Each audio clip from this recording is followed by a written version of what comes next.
All right, we're joined now by Austin Jabs, a writer for the Champagne Room. Austin, how are you? Good, Lane. How are you today? I'm fine. Thanks for joining us again here. Unfortunately, not the best game to talk about with the Illini losing last week to Rutgers. That didn't go right at all, did it? No, from the outset, it didn't. They looked sluggish from the start. Illinois had more yards than Rutgers. They had more first downs, better time of possession, but they were not able to pull out a win.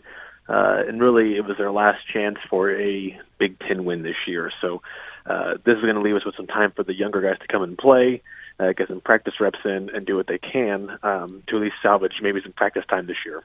Well, the running game of Rutgers, I know when you're ahead, you're doing that a little bit more than you probably would, but they really racked up some good yardage on the ground. The Illini had a lot of passing yards, but again, that goes along with being behind. Those stats sometimes are misleading in football.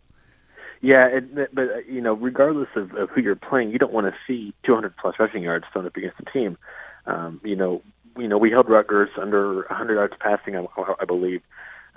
So the pass defense was solid again for for most season, pass defense has been solid, but the run defense has been just atrocious this year, and it continued against Rutgers. Rutgers ran all over the field, and like you said, being ahead helps, but we did ourselves no favors on the field this weekend. Austin Jabs from the Champagne Room is with us, and I know your new power rankings are out on your Champagne Room website, and unfortunately, this loss to Rutgers slides Illinois right down to the bottom of the Big Ten power rankings.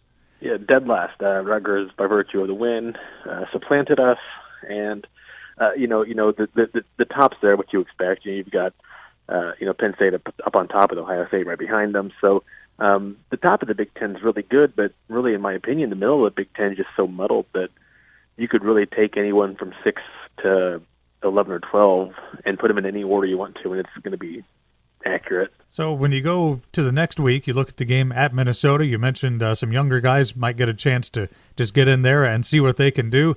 Are there any guys in particular you're excited to see what they can do, and maybe you get out there and turn a few heads, because they have to look at this as an opportunity at this point?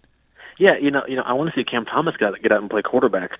I was surprised that they didn't put him in this weekend against Rutgers. It's going to be one of two things: either he'll play sooner than later, or they're going to basically hold the red shirt on him and just kind of keep the year of eligibility for the future. But Cam Thomas is really the last guy that you want to see at this point, because he's, or not last guy in the negative sense, but the last guy that you've not seen play yet, because he's really one of the more electric freshmen on this team. So I think that he could really benefit from having several games of practice still.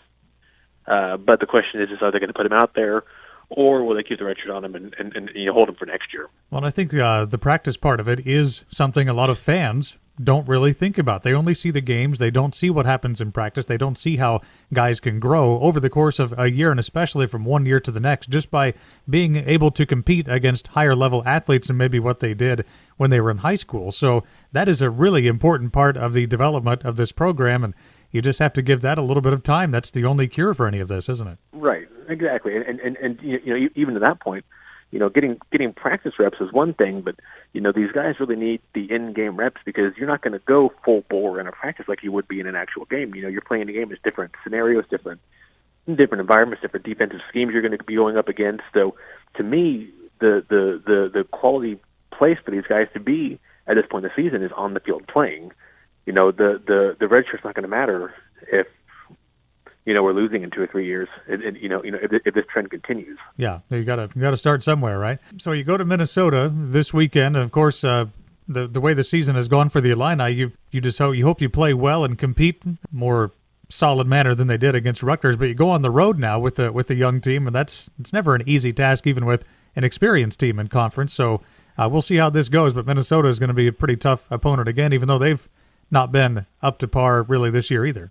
Yeah, they're not great, 3-3, but they do have a new head coach in PJ Fleck out of Western Michigan, so they've got the coaching there, so that's going to help them long term.